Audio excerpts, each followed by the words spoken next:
Y'all ain't noticed since Pooh Shiesty been home, ain't been no 1017 repping.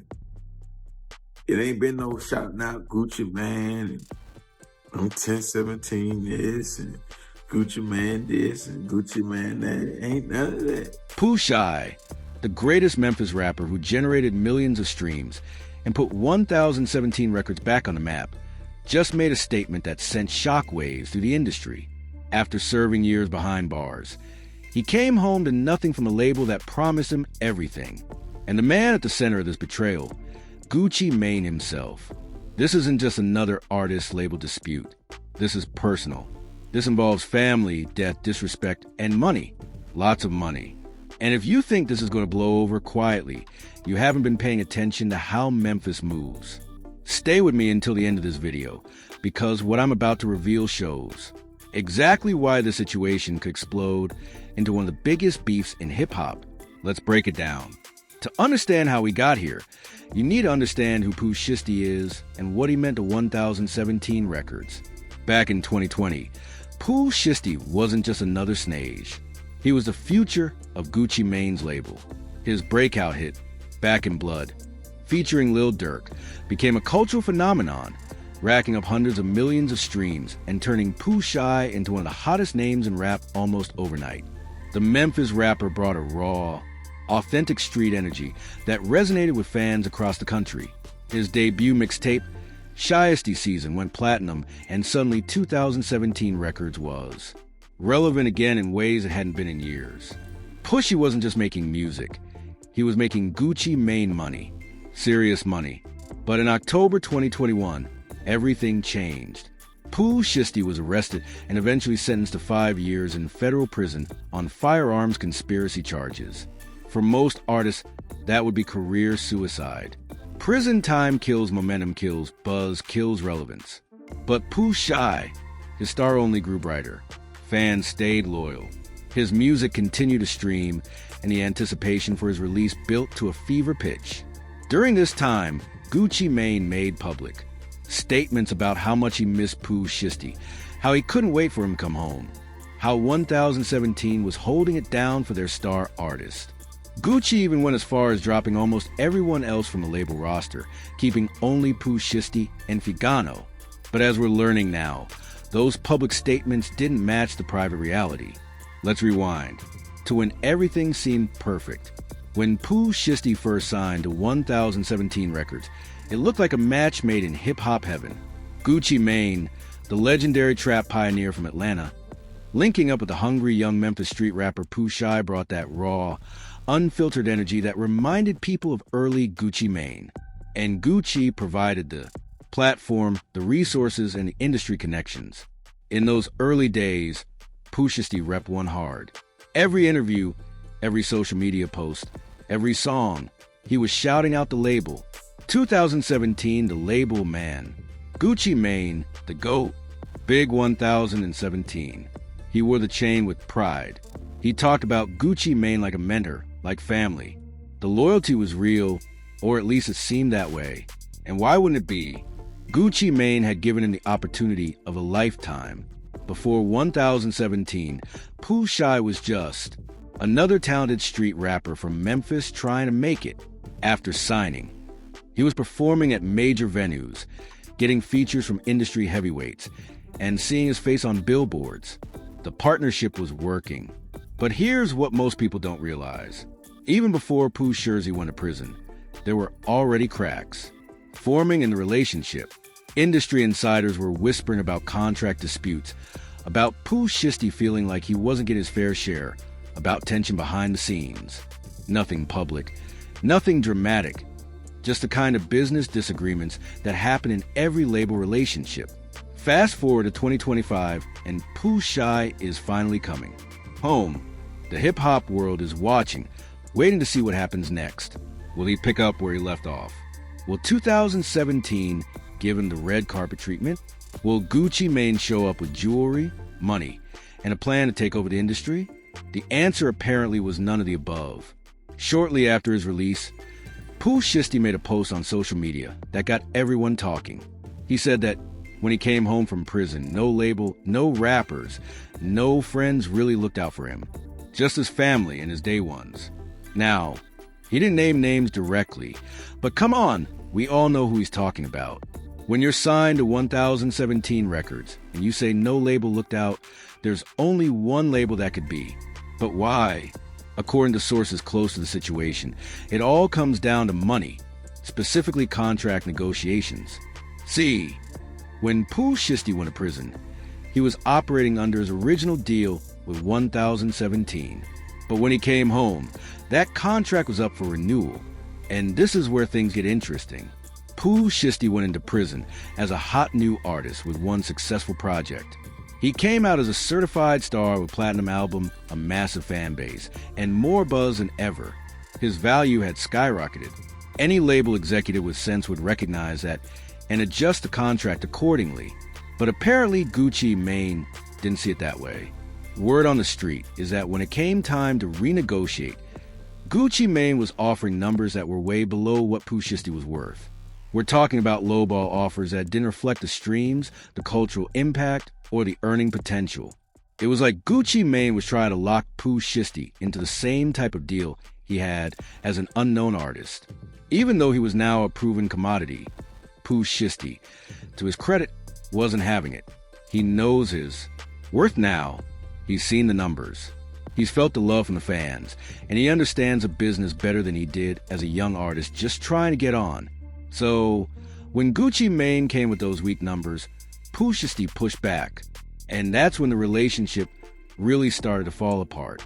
Since coming home, Pooh Shiesty hasn't mentioned 1017 once. Not in posts, not in interviews, not in freestyles. The chain haven't seen it. The shout-out silent. For someone who used to be the label's biggest cheerleader, that silence speaks volumes. What did Pooh Shy get from Gucci Mane? According to him, nothing. No welcome home package, no new jewelry, no car, no significant cash gift, just business as usual. Like he hadn't just spent years in federal prison while still generating revenue for the label. But it gets worse. There's another layer to the situation that makes it even more personal. It involves Pooh Shiesty's cousin, Big Scar. Big Scar was another rising star on 1017 Records, and he was Pooh Shiesty's family. In December 2022, Big Scar tragically passed away from an accidental overdose. He was only 22 years old, and his death devastated the Memphis hip-hop community. For Pooh Shiesty, who was still locked up at the time, losing his cousin was incredibly painful. But what happened after Big Scar's death made things even worse. According to Big Scar's family, Gucci Mane tried to get the 1017 chain back after he died. Let that sink in. A young artist dies tragically.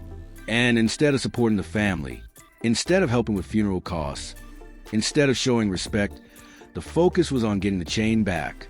Big Scar's brother even went on social media calling out Gucci Mane, saying that when they called about help with the funeral, Gucci blocked them. He said Gucci wasn't acting like a real CEO, wasn't showing the kind of support that you'd expect from someone who claimed to care about his artists. For Pooh Shiesty, watching this happen to his family while he was locked up had to be infuriating. This wasn't just business anymore. This was personal.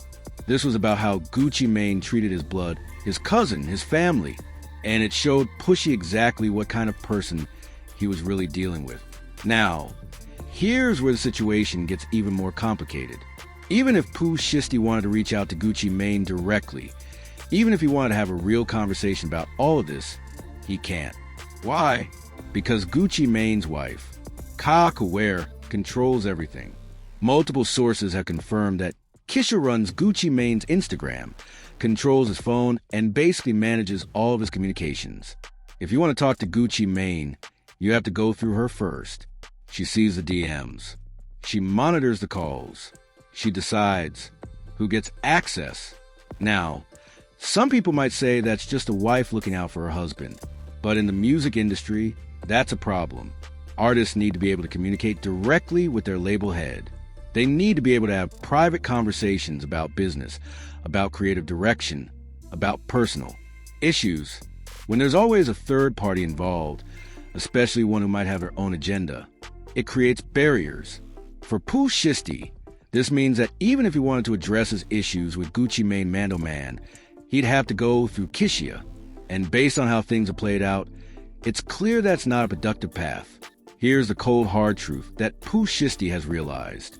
There's nothing Gucci Mane can do for him now that he can't do for himself. Think about it. When Pooh Shiesty first signed to 1017, he needed the platform, the connections, the industry infrastructure. He was an unknown artist, trying to break through. Gucci Mane provided that opportunity, and for that, Pooh Shiesty was grateful. But now Pooh Shiesty has his own fan base. He has his own streaming numbers.